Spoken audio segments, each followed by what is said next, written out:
On the other side of the country, here on my side, I am in shock, absolute disbelief that the Dolphins have let Brian Flores go. Did any of you watch the press conference?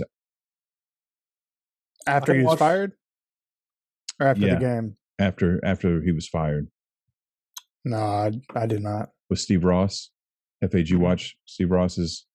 I didn't watch his press conference. I just saw a couple of the clips. Yeah. So before the press conference, when I heard the news, I knew right away this is over Tua. I firmly believe this is over Tua. And he was directly asked, and he bounced around the question and would not answer, other than said about 8 times, I have all the faith in the world with Tua. I don't know, man. I mean, what'd they start 1-7? That's rough. They got it flipped around to a certain degree. We saw them win with Fitzpatrick last year. We saw the change, and then they've struggled since then, been 500 up and down. I have to believe that you have a different quarterback in there. You have, hell, even Fitzpatrick, but, you have Matt Ryan or Kirk Cousins or, Deshaun Watson. Deshaun Watson, I think, with that team is a 12-win team. I think they've shot themselves in the foot.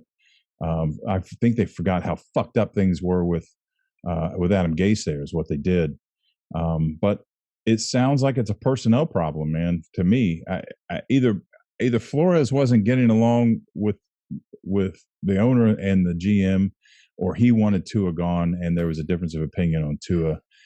I have to believe it. I can't imagine why they would let him go after 2 years of not making the playoffs after the disaster that came out of. Either you guys have any opinions on this? Yeah, so here's what I think, and this even extends back to last season. You brought up the Fitzpatrick swap when they first put Tua in as a starting quarterback. We had discussed that what were the reasoning behind that, and I said I don't think it's going to be Brian. I don't think that was a Brian Flores move. That sounded like it was above his head up in the front office, maybe all the way up to Ross and the ownership, forcing them to play their top 5 draft pick over Fitzpatrick because they had a good team around him and they were going to make Tua look good and all this. And we know how that all turned out. The Dolphins weren't the same after they switched. So when it comes to this season, the rumors were Deshaun Watson waived his no trade clause to go to Miami to play with Brian Flores. So you have a general manager who drafted Tua, who forcibly inserted him in the previous season. You have a head coach who didn't want Tua, who it's publicly known that Deshaun Watson wants to come to Miami to play for. So there's that rift between Brian Flores, Tua, and the front office. So it wouldn't surprise me if that is why he is being shipped out, because he is not getting along with the front office or the owner. They have totally different philosophies on who should be in, who should be out when it comes to starting quarterback. So that's my 2 cents on it. I definitely think it has to do with Tua. And I don't know. It's very surprising because Brian Flores is a good coach and he instantly just became the hottest candidate out there in the league right now. And I guarantee you all these teams that just fired their head coaches are clamoring to get Brian Flores in the door. Oh, without a doubt. Without a doubt. I've even seen Colts fans who are calling for Reich's head today, saying that Irsay needs to make a move and go ahead and fire Reich and bring in Brian Flores. We'll get into that. I don't necessarily think that's the case, but we all 3 agree. I was going to say, how I feel about Flores. We all 3 agree.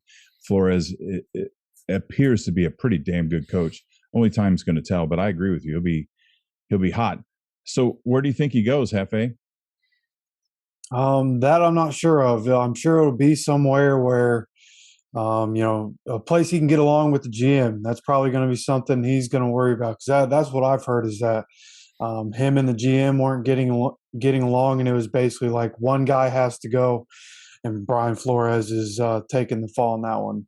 And I think, Denver, they had Vic Fangio, right? Defensive coach. They are wanting to interview Dan Quinn, defensive coach, and Gerard Mayo, defensive coach. So they want to keep it in that defensive sphere. And with the kind of team that Denver has, and as good as that team is, they're a quarterback away. Everybody knows that they're a quarterback away. They get somebody decent, they can make a run. I think if you insert a coach like Brian Flores in there, now that he has a couple years under his belt, it's still a learning process, which is one of the most shocking parts of him getting fired. He's still so young in the head coaching game, but I think Denver would be the most attractive spot for me to see Flores land. What do you think, Zach?